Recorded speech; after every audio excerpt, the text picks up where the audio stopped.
Iniciamos este recorrido con lo que para mí ha sido uno de los metros más desafiantes en los que he estado. Este metro, el New York City Subway, es el sistema de transporte ferroviario urbano más grande de todos los Estados Unidos y uno de los más grandes del mundo, con 475 estaciones. Este metro fue fundado en 1904 y la primera línea elevada, que está ahora en la 9ª Avenida, abrió aproximadamente 34 años antes. Esto es la estructura más vieja que aún se usa.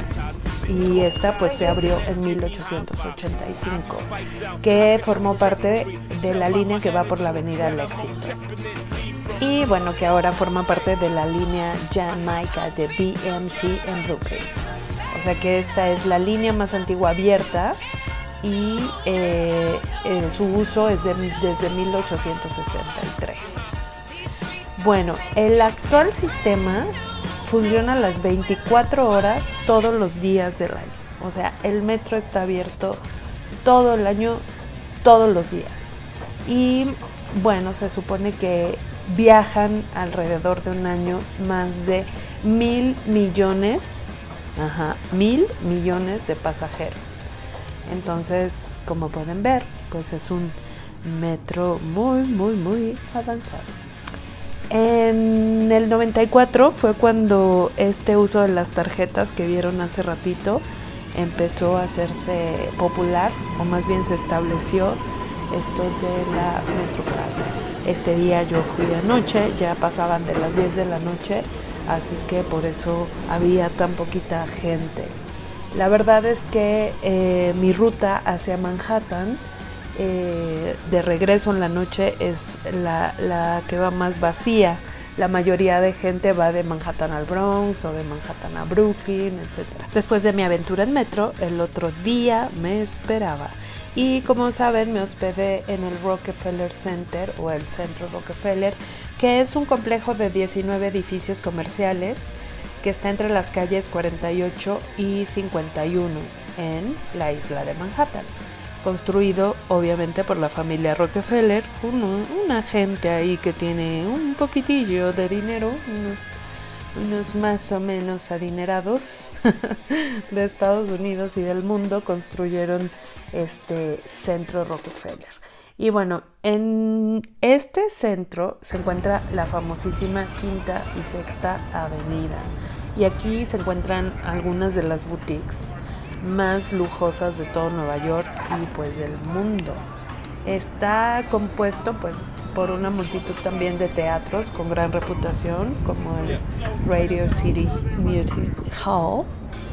Justo a un costado de donde estoy caminando es donde montan la icónica pista de patinaje sobre hielo y el gran árbol de Navidad que muchos de nosotros conocemos por las famosas películas hollywoodenses.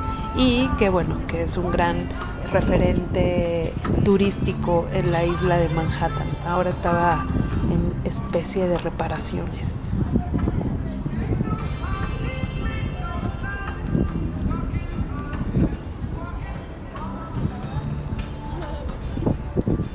Algo curioso del Rockefeller Center es que hasta 1985 pasó a ser parte del grupo Rockefeller. Anteriormente estos terrenos pertenecían a la Universidad de Columbia y fueron rentados con periodos de cada 21 años, se renovaban los contratos, pero no pertenecían a los Rockefeller, es decir, ellos los construyeron, más tenían una renta que se renovaba cada 21 años y hasta 1985 pasaron a ser parte del grupo. Fueron comprados por más de $900 millones.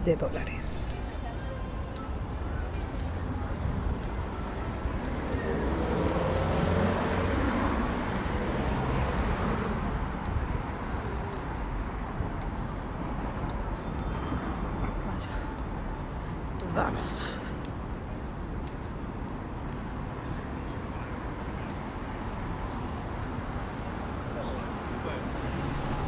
Y pues bueno, estoy pasando al lado de una juguetería donde los niños que salieron de seguro están muy felices porque les debieron haber comprado muchos juguetes. Y estoy preparándome porque antes de esta caminata, o más bien después de esta caminata, me dirigiré a la Estatua de la Libertad. Más bien en un crucero que compré para verla de lejos porque no había tickets para poder subir a la estatua, a la Isla de la Libertad y ver todo Nueva York desde ella, desde las alturas.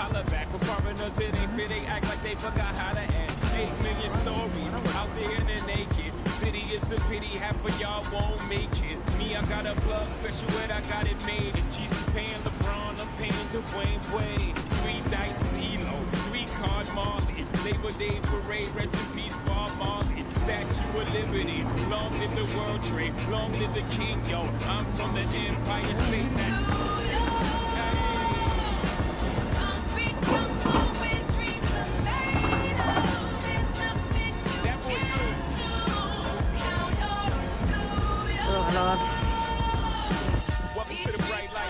Y pues después de mucho batallar, a mis espaldas se encuentra la famosa Estatua de la Libertad, que en realidad se llama La Libertad Iluminando el Mundo, que es un regalo del pueblo francés a los Estados Unidos y es el monumento más famoso de Nueva York y yo creo que uno de los más famosos también de Estados Unidos y del mundo.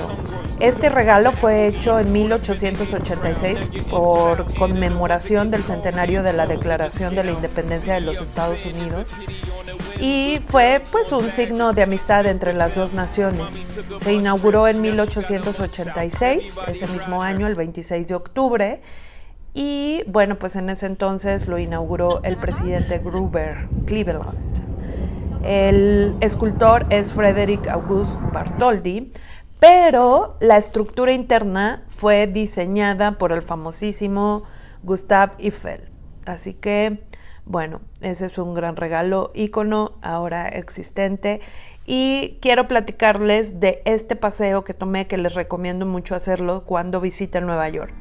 Este crucero que tomé tiene diversos horarios. A mí me lo vendieron junto con un paseo que haces en el camión turístico. En total fueron $75 por todos los pasajes de camión durante todo el día y además incluía este crucero. Hay que hacer una reservación y la verdad es que de la última estación de estos autobuses a el embarcadero sí está un poquito retirado. Yo caminé a un paso muy veloz, más o menos 40 minutos. Entonces, sí, lo mejor es que se vayan con tiempo y lo programen.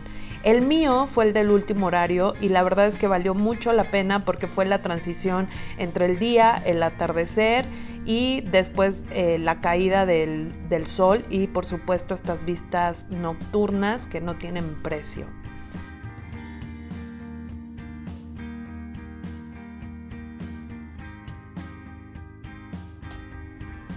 En mi caso, esta era la única opción de acercarme a la Estatua de la Libertad porque no había tickets disponibles y tienen algunas restricciones, aunque ya aperturaron ciertos monumentos y ciertos museos, hay restricciones de días, no se están abriendo todos los días y también hay restricciones con los horarios. Entonces, para mí, la verdad es que fue un viaje que valió la pena. Un poco caro, bastante caro, pero bueno, es Nueva York. Eso no hay allá mi ranch. O sea, sí hay, pero solo una parte chiquita. Muchos ya lo saben, pero para los que no saben dónde estoy en el Oculus. Esta controvertida obra fue diseñada por el arquitecto español Santiago Calatrava y es la que ocupa ahora la estación del World Trade Center de New York City.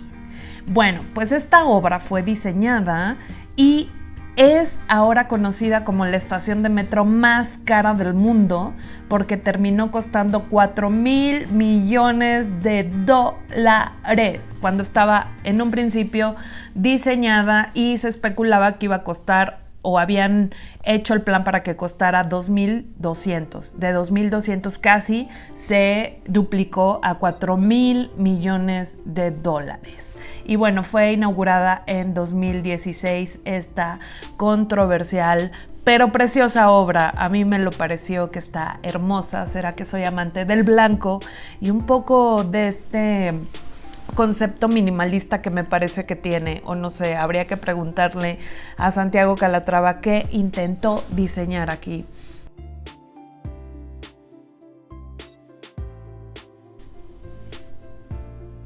Después de los ataques del 9/11, la estación que ocupaba el lugar de la hora Oculus era la estación Path, y entonces esta estación se encuentra en lo que se llama la zona cero de Nueva York, y pues está a un costado de las desaparecidas Torres Gemelas, que ahora están ocupadas por un memorial que está ahí. Está a un costado esta estación del Oculus. Muchos la conocen como la ballena, porque cuando se mira desde fuera pareciera el gran esqueleto de una ballena, aunque Santiago Calatrava en realidad la conceptualizó como la imagen de un pájaro liberado de las manos de un niño. Aunque mi visita fue nocturna, la verdad es que visitar esta estación en el día es un gran espectáculo, puesto que está esta combinación de la luz natural con la forma de la escultura que se formó. Realmente es de mucha belleza, aunque los neoyorquinos se quejen del gasto tan enorme que representó la construcción de esta estación.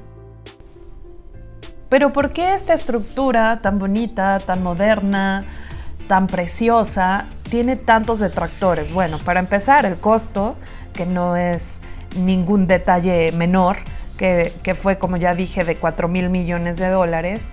Después de la construcción, más o menos un año después, se empezaron a presentar goteras en la estación, lo cual pues fue molesto para todos, aunque el valenciano dijo que esto se debía no a un problema estructural ni a la construcción, sino que en realidad eran consecuencia de las fuertes precipitaciones. Y pues bueno, de ahí le llovieron muchas críticas, muchas críticas, y realmente la gente no está muy contenta. Creo que los turistas somos quienes apreciamos más esta obra que ellos mismos, obviamente por el costo excesivo que tuvo y que le llaman hoy también que es un elefante blanco en Nueva York. Pero nosotros disfrutémosla, porque no la pagamos nosotros, pero la disfrutamos nosotros.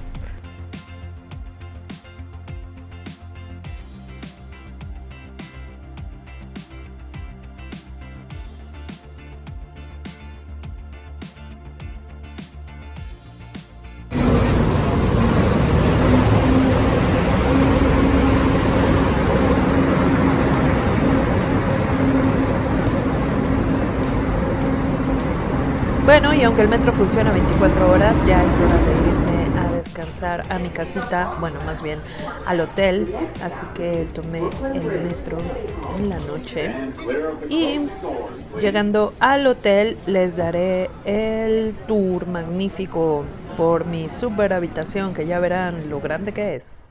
Y con la magia del YouTube ya llegamos al hotel, así que ahorita verán lo lujoso y elegante de mi habitación. Le metemos la tarjeta y la volvemos a meter porque no abre, la metí mal. Y bueno, rompemos este sello para que vean que está limpio. Uy. Y bueno, esto es lo que ofrece el Hilton por un poco más de $180 la noche. Como ven, nada maravilloso. Unos tés que la verdad sí estaban buenos. Y la cama muy cómoda. Y ahorita vamos a ver el pequeño baño. Ahí le cierras y entonces la puerta es el espejo. Eso se llama optimización de espacios. Ninguno tenía tina, que a mí me gusta que tengan tina de baño, pero no lo tenía. Y bueno, pues nada magnífico ni particular. Vámonos, que ya amaneció, así que ya voy de salida con la magia del YouTube. Y bueno, aquí estaba descompuesto, pero este elevador tenía tele mientras bajas. O sea, ¿quién quiere ver la tele mientras bajas? Bueno, los gringos. Y como estamos en Manhattan, por ahí había una estación de policía y pensé que eran las patrullas de ese día, pero no, resulta que estaba siendo testiga, siendo testigo de una detención policial o algo así. Por eso le cambié a la... Pasé disimuladamente para que no me vieran. Y entrando ahí vi una tienda. Había mucha gente entrando, muchos niños. Dije, bueno, es una de estas jugueterías magníficas de los Estados Unidos, que son muy grandes. Pues no, se trata de esta tienda que realmente me acabó impresionando, pero mis impresiones no fueron muy positivas, que digamos. La tienda se llama American Girl y es la marca de unas muñecas muy famosas en Estados Unidos, carísimas, por cierto, donde, bueno, venden muñecas principalmente de género femenino, donde todas están vestidas así, con sus distintos estilos. Por supuesto, como ya son muy incluyentes, hay una muñeca pelona, también hay unas brunettes, o sea, unas morenas, hay de colores, ya también hicieron bebés, pero lo que es súper, no sé, impresionante es que todas las muñecas cuentan con sus accesorios como si fueran niños. O sea, es decir, sigue siendo este concepto de que las niñas queremos criar bebés desde que somos bebés. Entonces, de esto trata esta marca. Puedes hacer sus diseños, o sea, puedes crear tu propia niña y ponerle el pelo que tú quieras, con la piel que tú quieras, con el estilo que tú quieras. Una de estas muñecas cuesta más o menos $150 y un outfit, es decir, un vestuario completo, está entre igual $150 a $200. Es muy caro. Hay bebés, hay gemelos, todos los accesorios como si fuera un bebé de verdad. Y bueno, les puedes comprar la mamila, la mochila cuando van a la escuela. Algo también que vi muy curioso de esto es que en el caso de cuando había niñas que iban a la escuela o que eran científicas, siempre hay la versión masculina. Es decir, no puede haber una niña científica por sí misma, sino que en la idea es que la niña que va a Harvard está acompañada del niño que va a Harvard también. Ajá. Y bueno, hay asistentes de vuelo, azafatas, pero no hay azafatos, no hay pilotos. No vi las doctoras, aunque sí vi estas que están lisiadas. Esto es como para que las niñas se identifiquen con pues su muñeca, y estas que son un poco, ¿qué digamos? No sé, del Bronx.